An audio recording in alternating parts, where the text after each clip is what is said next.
going to be a lot like ellipses, okay? So here in Lesson 8.3, there's a lot of familiar information, but yet some of it's kind of opposite information. So a hyperbola, by definition, is the set of all points in a plane whose distances from two fixed points have a constant difference. With ellipse, it was a constant sum. Here they have a constant difference. So hyperbolas are those two outward curves. We had them as a reciprocal function back in Lesson 1.3, except we had them in diagonal quadrants, so quadrants 1 and 3 or 2 and 4. Okay. Here, our hyperbolas are either going to go out on the x-axis, like horizontally, or up on and down on the y-axis, so vertically. But the idea is that every point here on the hyperbola is the sum or the difference between these two fixed points. Okay, so these two fixed points are foci, and that every point is the difference between them. Okay, so we have foci again. The fixed points are called the foci, plural for focus. Notice where my foci are. My foci are what I think of as inside the curves. Okay. The line through the foci is again called the focal axis. So going from foci to foci is your focal axis. The point halfway through the focal axis is called the center. That's still the same. The points where the hyperbola intersects its focal axis are the vertices. Okay, so where the ellipse intersected the axis was vertices. Where the hyperbolas intersect the axis are vertices. Now, big difference that I want you to notice, with an ellipse, we had what? Vertices out here, and then foci were inside the ellipse, right? So you had vertices farther out, foci inside. With hyperbolas, you have the vertices here at the ends of the hyperbolas, and then what do you notice about the foci?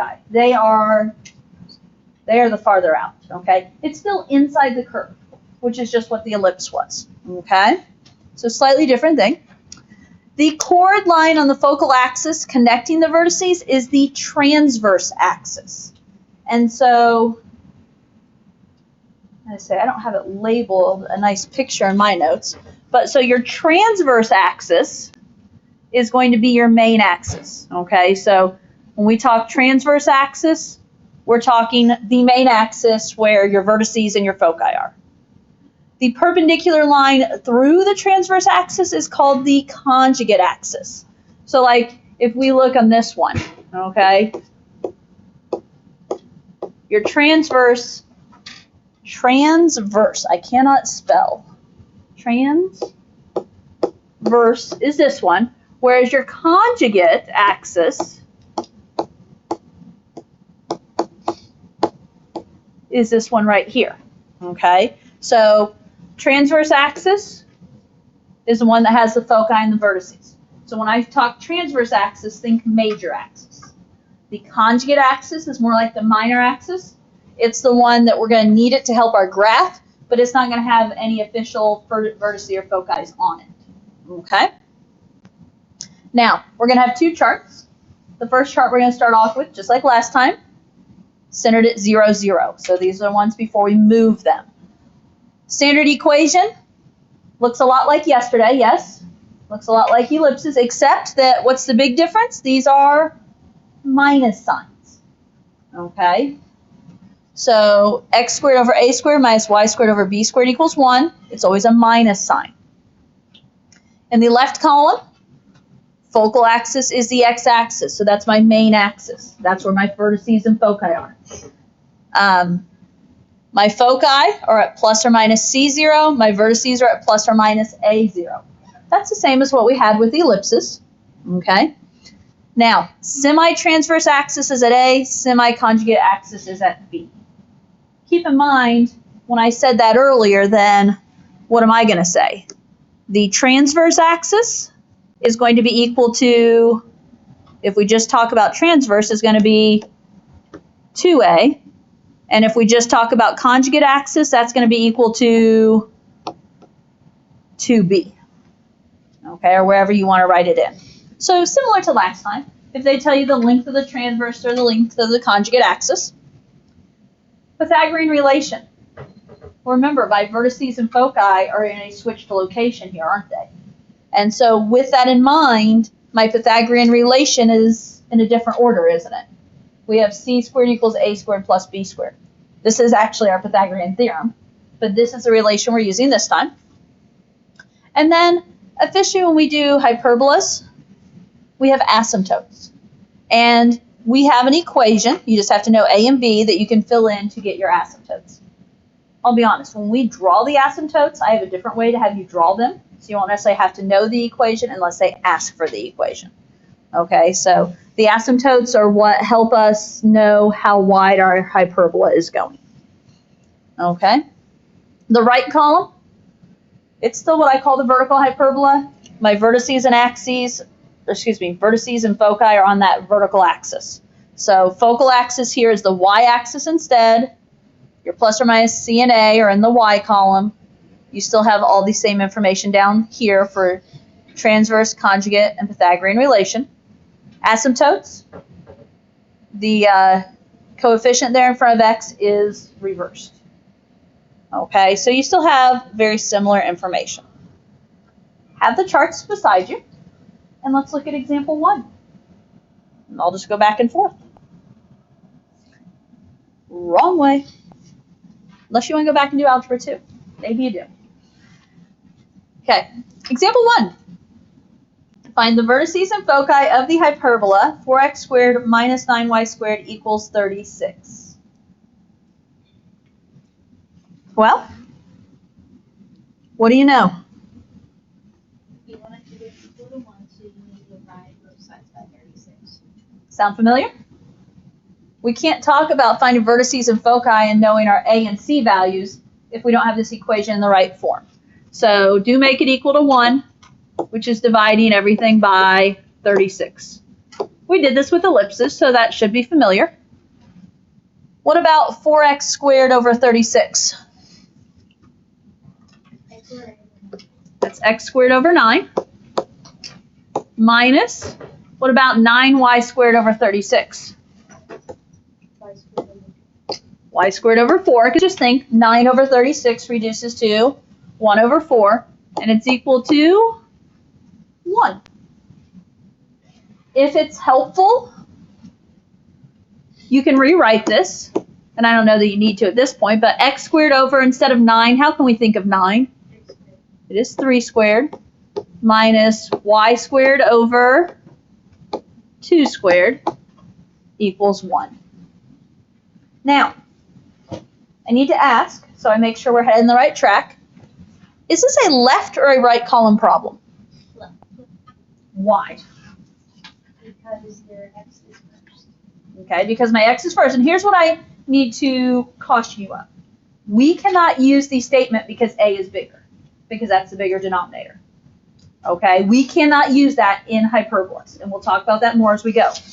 But in hyperbolas, there's a subtraction sign, yes? Your subtraction sign has to be in the middle. So if they give you x squared first and the minus sign in the middle, then this is a left column problem. Fair enough? Okay, in other words, make sure that minus sign stays in the middle. So this is going to be a left column problem. So this is of the form x squared over a squared minus y squared over b squared equals 1. Not that you necessarily have to write that out, but it's helpful sometimes, yes? So what do we know here? A is equal to 3 and B is equal to 2. Okay, can you agree with her? A is equal to 3, B is equal to 2?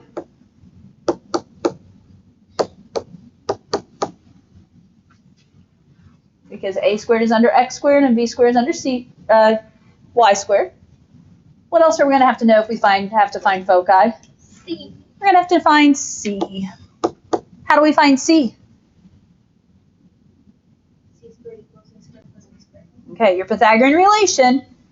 If you're someone that you're getting confused already of which signs we're at, look at your chart. Don't try and go off of memory, okay? Our Pythagorean relation for hyperbolas is c squared equals a squared plus b squared. So, c squared equals 3 squared plus 2 squared. C squared is equal to 13. So what is C? Square root of 13.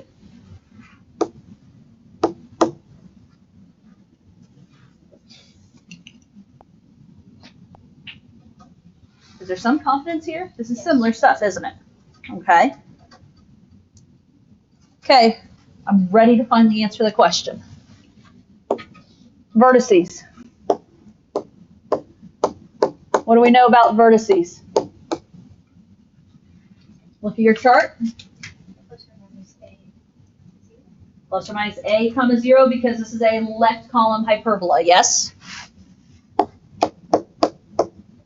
Which means my vertices are going to be at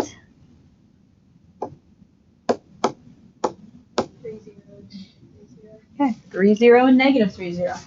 I'm going to write it as plus or minus 3, 0, which you can do in that case. We're also asked to find the foci. What's the formula for foci? That is plus or minus C 0, comma 0. And did we already find C? We did. Plus or minus square root of 13, comma 0.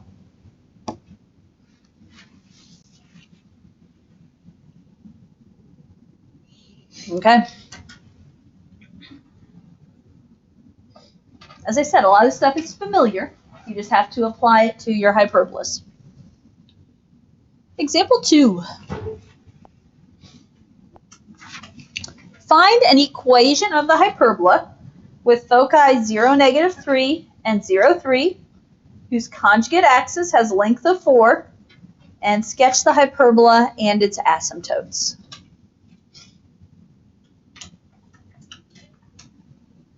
Okay. Anything you want to figure out?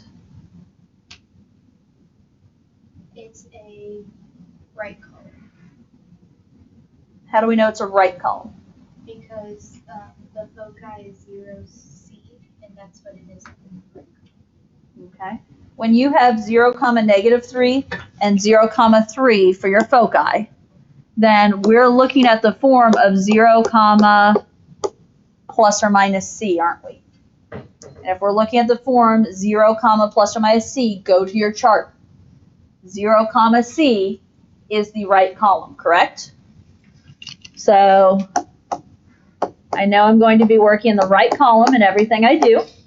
So I'm going to be working at y squared over a squared minus x squared over b squared equals 1.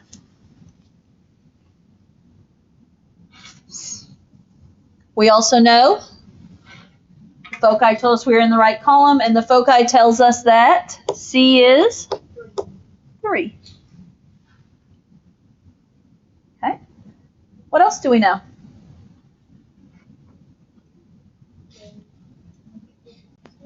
Okay. Conjugate axis has a length of 4. Remember, conjugate axis is the whole axis. The semi-conjugate axis is just half the axis. The conjugate axis is the whole axis. So what can I set up here? Okay. If they told us the semi-conjugate axis, then we could just say B is 4. But since they just told us conjugate axis, it's the whole axis. Set up as 2B equals 4, and then that means we know B is 2, right? So we have B is 2. We have C is 3. What else do we need to write the equation? We need A, and how are we going to find A? Our Pythagorean relationship, which is C squared equals A squared plus B squared. So 3 squared equals A squared plus 2 squared. 9 minus 4. So A squared is 5, and A is square root of 5, barring I didn't make any mistakes.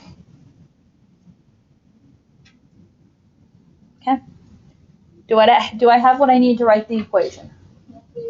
Yeah, let's write the equation. Y squared over what? A squared. What are we going to put in place of a squared? 5. Can I do that? Are we good with that now? Yeah. Square root of 5 squared is going to be 5 minus x squared over b squared. What am I putting in for b? 2 squared. 2 squared is 4 equals 1. Okay? There's your equation. Okay, so find the equation. Sketch the hyperbola and its asymptotes.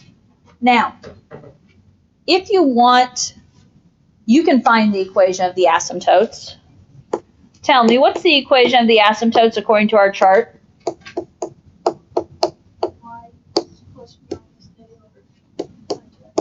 Plus or minus a over b, is it? Yeah. Sorry, I'll be honest. I can never remember is it a over b or b over a. Which one am I at? So if I do this one, plus or minus a over b, so what? Square root of 5 over 2 times x. Those are officially your asymptotes. Now, did it actually say to find the asymptotes? No, it said to sketch, but it needs to be part of our picture. Well, I don't know about you guys, but I don't know that I really want to do a slope of square root of 5 over 2. And this is where I'm going to say I have a different way to help us sketch our asymptotes that I hope you'll like better. Okay, so this is true information, but I'm not going to use it when I do this graph. Okay, I left some room in the middle here, didn't I? I hope you left room somewhere. It is centered at 0, 0. So we're working in a centered graph.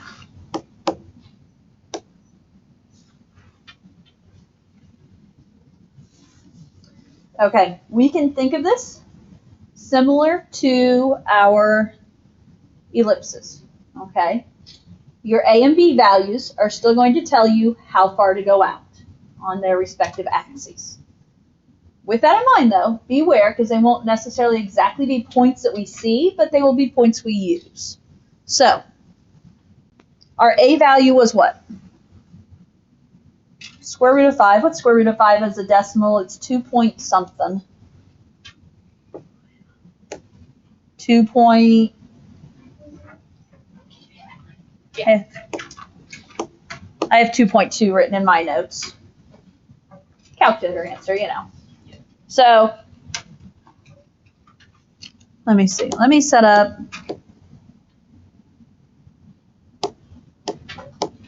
Okay.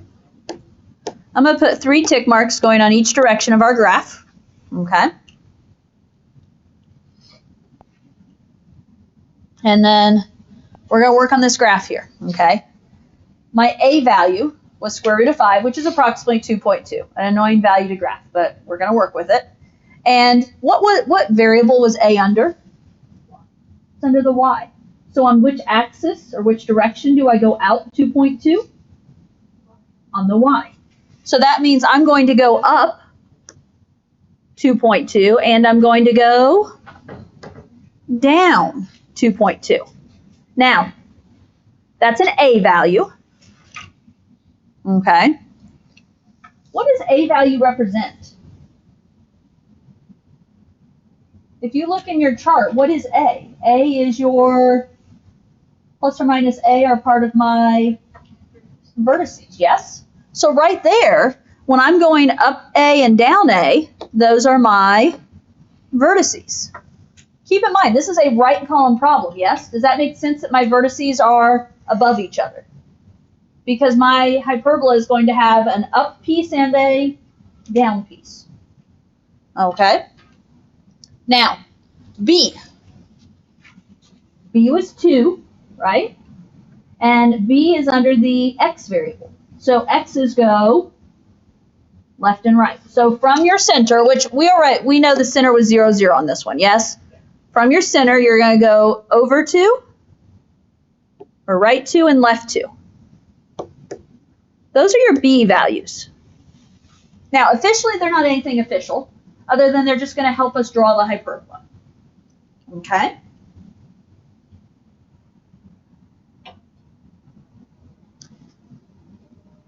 What I'm going to do with these A and B values, okay, the way I teach this, is I have us draw a box that we then use to set up our asymptotes. So when I say draw a box, I just do it with dotted lines, but basically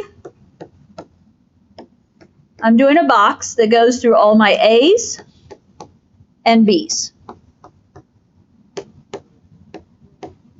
Okay, so it's a rectangle. And it goes through the A's and the B's there. And the reason I do this box is because my asymptotes are going to go diagonally through this box or this rectangle.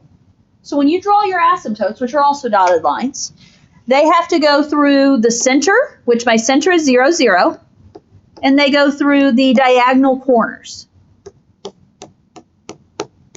So there's one asymptote.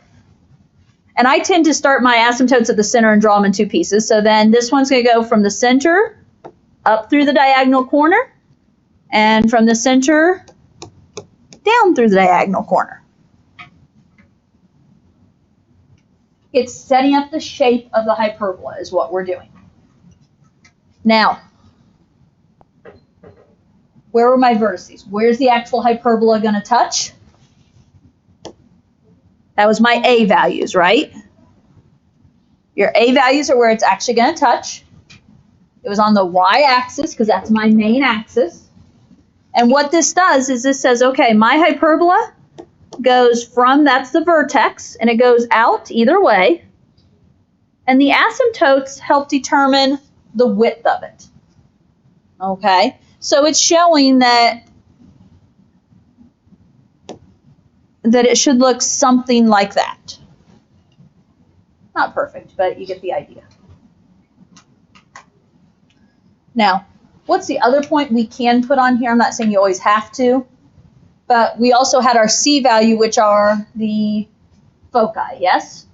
So we had 0 plus or minus 3. So going up 3 is a foci, and going down 3 is a foci. Those are my foci. Those are my C values.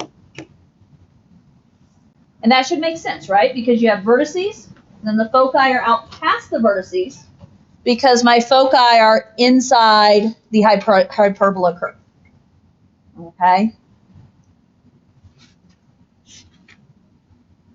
Questions there? Okay?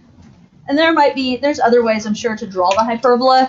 I mean, we could have used this slope to try and draw it, but that didn't sound fun to me. So, okay, those are your hyperbolas centered at 0, 0. This next chart is going to throw in HK.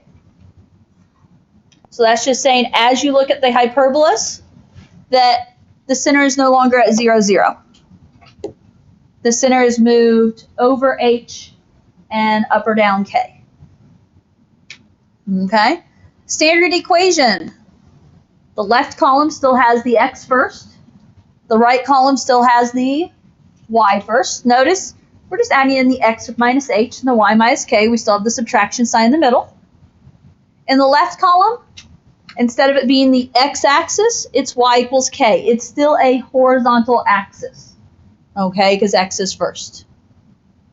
Your foci and vertices that were plus or minus c comma 0 and plus or minus a comma 0, you have h and k thrown into those equations. We still have semi-transverse and semi-conjugate, except what am I going to tell you? The transverse axis itself is equal to 2a, and the conjugate axis is equal to 2b. Pythagorean relation is still the same. Asymptotes. The slope is still the same, but there's an h and k thrown in now instead. Okay, so you can plug into that formula if you needed to. The right column, y comes first, so that means your focal axis is a vertical line. Okay, it's a vertical line. Y comes first, so those values go up and down, okay? Everything else is similar. Again, have the chart in front of you, right? Ready for, try this next example? Find the standard form of the equation for the hyperbola whose transverse axis has endpoints, -2, -1, and 8, -1, and whose conjugate axis has length 8.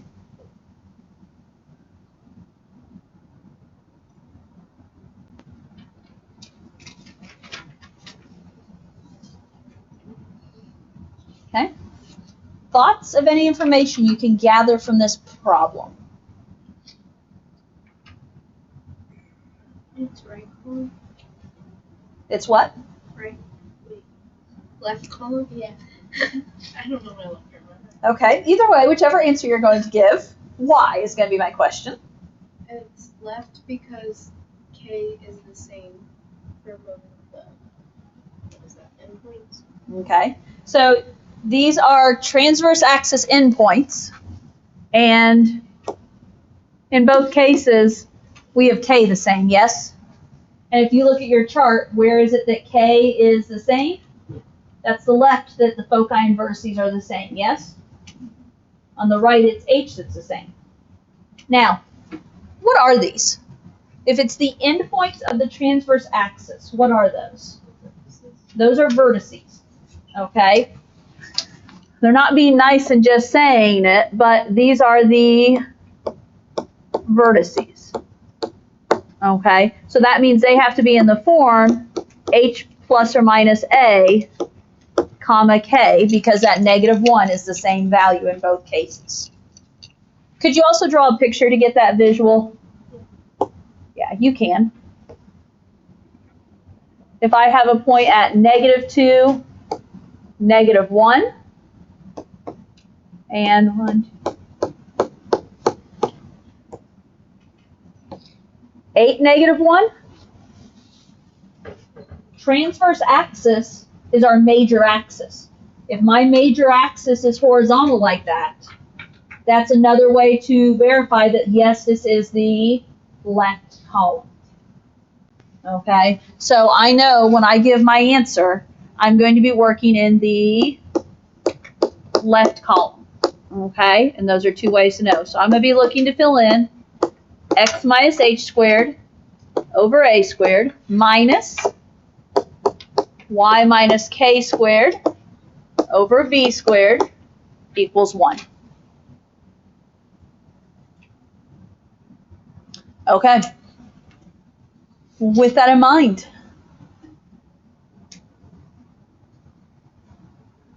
well, we got K. Any thoughts on what else we can get here? B? What do you know about B? 2 B's and B's. Okay. The conjugate axis has a length of 8. The conjugate axis, folks, is 2b. So if 2b equals 8, then we know that b is 4. Okay, I'll take that. Can you find the center? Can we find the center? By counting, yep. Okay, and I'm not saying you had to draw the picture. Some of you are like, oh, okay, the center. It's in the middle of those endpoints, right? If the center is in the middle of those endpoints, you don't necessarily have to count on the picture, but that's what we're going to do. You can also visualize that. Where is the center here?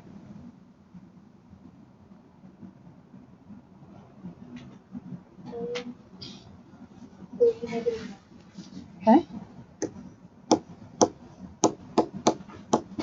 The center is 3, -1, because that's halfway in between -2, -1, and 8, -1, yes? How far did you count each way? 5? Okay, that was a distance of 5. So right there, if we know our center, we know our HK, yes? At that same point, what did we just figure out?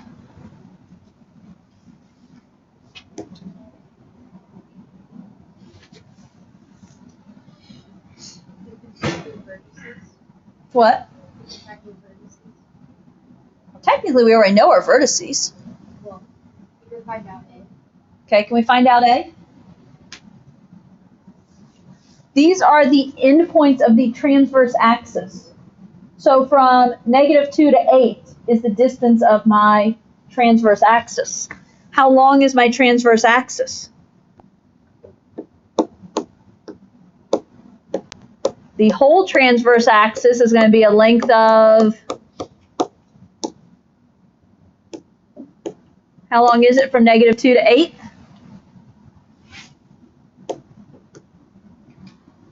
-2 to 8 is 10.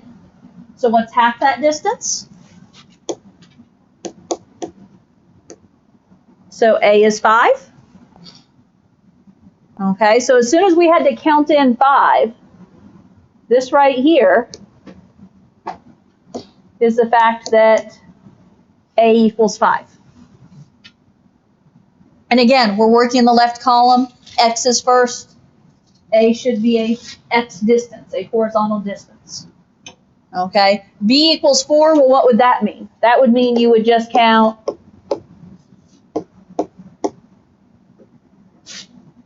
you would have to count up and down 4 is what B equals 4 means. Because B is under your Y. And you can draw it from there. Okay. I think we have all of our information, don't we? Okay, I've squeezed everything in. I'm going to have extra room now. We have H, K, A, and B. Do I need C? No.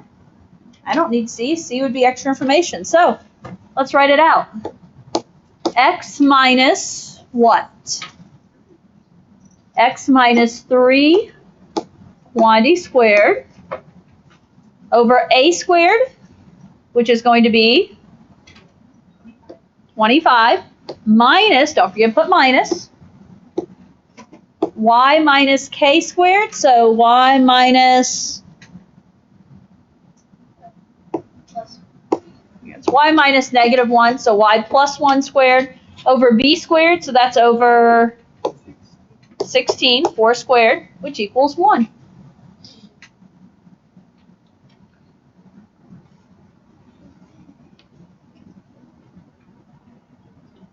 Okay. Which way would my hyperbola be going here? My pieces would be going out left and right, yes? They'd be going out left and right from here and here, yes? I'm not going to do the whole thing, but just so you know. Okay. Let's try example 4. Find the center, vertices, and foci of this hyperbola.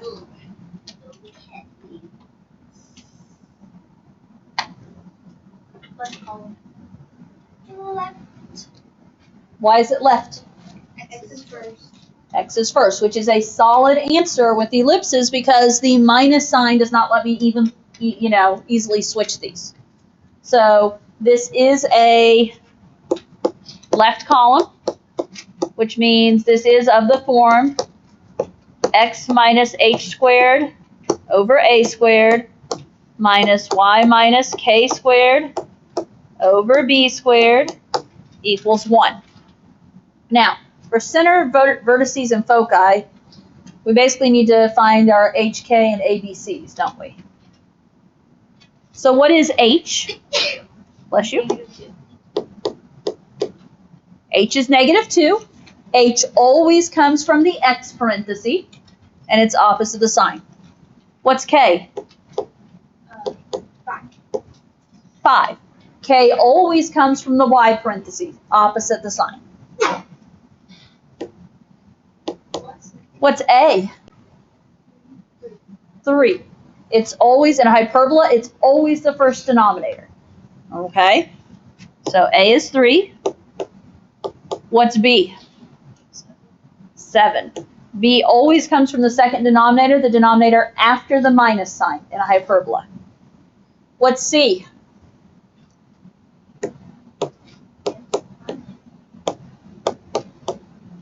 Whatever the Pythagorean relation tells us it is?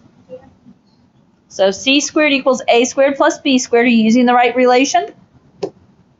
C squared equals 3 squared plus 7 squared. 9 plus 49, 58. So C is the square root of 58, whatever that might be. Okay. I am going to draw a picture over to the left here in a little bit, so I am saving a spot. I know it doesn't tell us to graph it, but I need to make sure we're making the connections to graph. And we've only graphed one so far.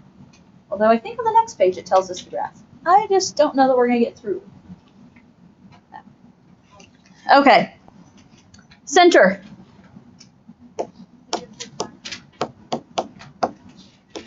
Are we with her for negative 2, 5? Your center, if you recall, is HK, negative 2, 5.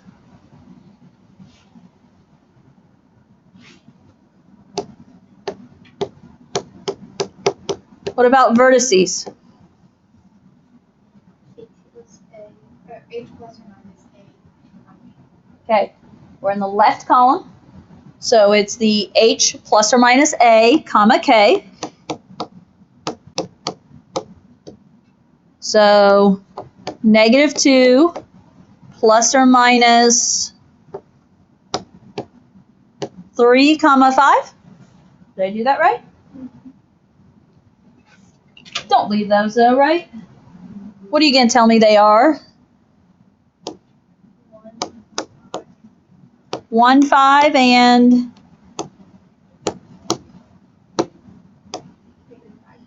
negative 5, 5. Because negative 2 plus 3 is 1. Negative 2 minus 3 is negative 5. And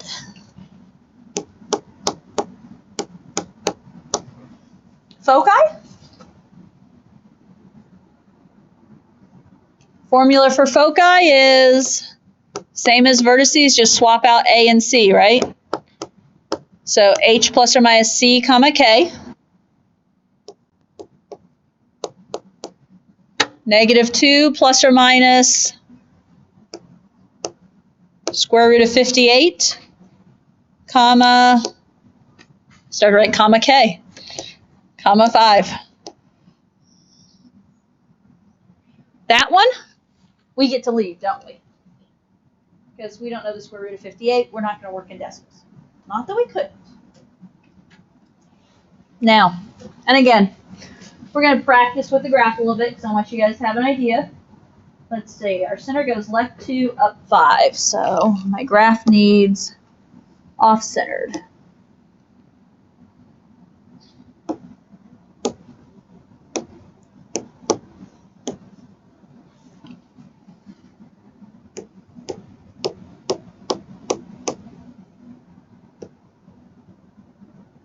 Okay. When you're graphing your hyperbola, I didn't have to graph the center last time because it was 0, 0, but I need to graph that center, don't I? So center is at negative 2, 5. That's my centering point.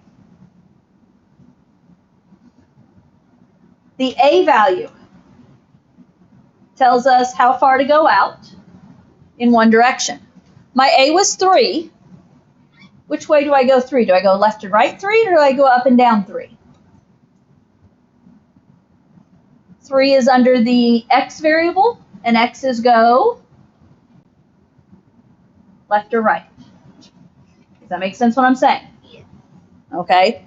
Square root of 9 is 3. 3 is under X.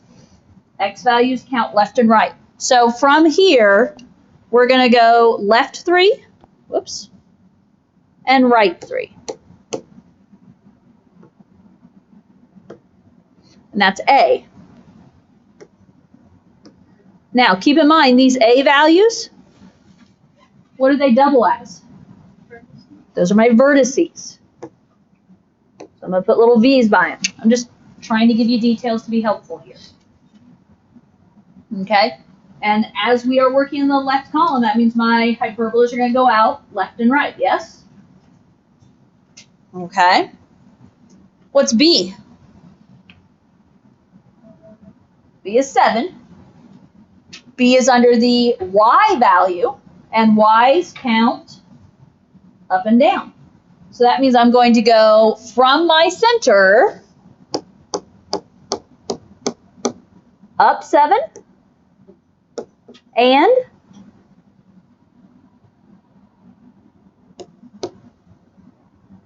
down 7. Those are my B values. Got it? Now, what do my A and B values do? We use the A and B values to draw the box. So you're drawing a box through your A and B values.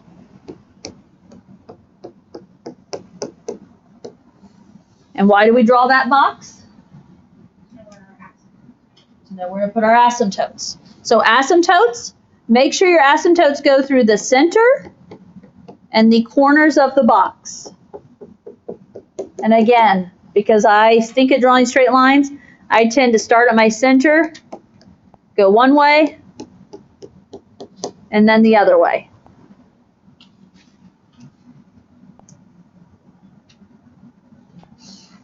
Okay. Your hyperbola goes off your A values, yes? It's X, so they should be left and right. This is a very wide hyperbola. Running along those, whoops, asymptotes.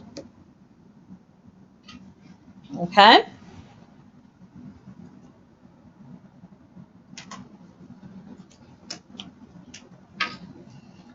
Okay.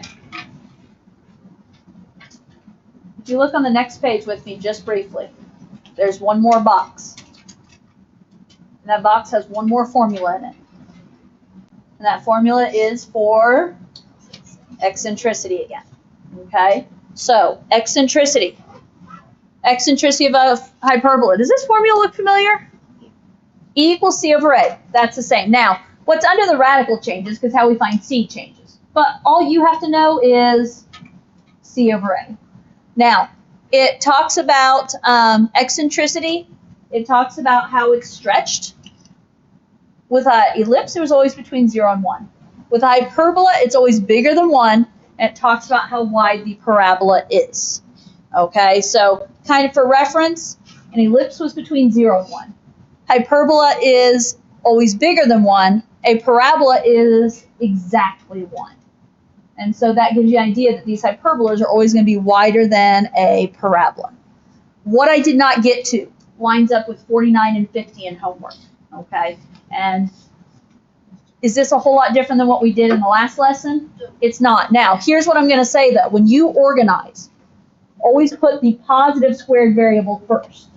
So when I organize this one, I'm going to put my y's first for y squared plus 6y. The minus 3x squared plus 6x second equals 18. And the one thing I'll warn you of, when you factor here, you have to factor out that negative. So let me write that down and then I'll be done.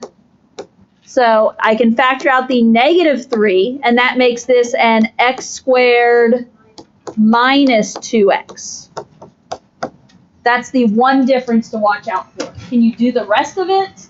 It's similar to what we've done in the past, okay? Tomorrow's a work day. I don't know who the sub is. Work, be on task, work to get the assignment done. Definitely have everything done before you walk into class Friday, except maybe 49 and 50. I could leave a video. I'm not sure if leaving a video would be helpful or if I should just we'll have to plan to go through something. But try 49 and 50. Don't just totally skip them. Give them a try, okay? See what you can do with them.